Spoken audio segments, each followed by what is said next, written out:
ត់ឡើយតែគ្រប់យ៉ាងបងក៏ដឹងច្បាស់ហើយគឺអូនលួចក្បត់ក្រោ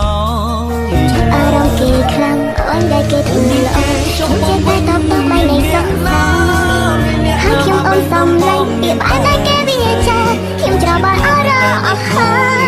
ខ្ញុំដូចជាចង់លេងសើចទាំងពេលទាំងមិនមែនណាស់ប៉ុណ្ណឹងខ្ញុំចង់នៅក្បែរនៅចិត្តសោះមើលចង់ហៅគេបងសោះណាស់តែដូចតែអស់អូខ្ញុំមិនខ្វល់ខ្វាត់ចិត្តសង្សារ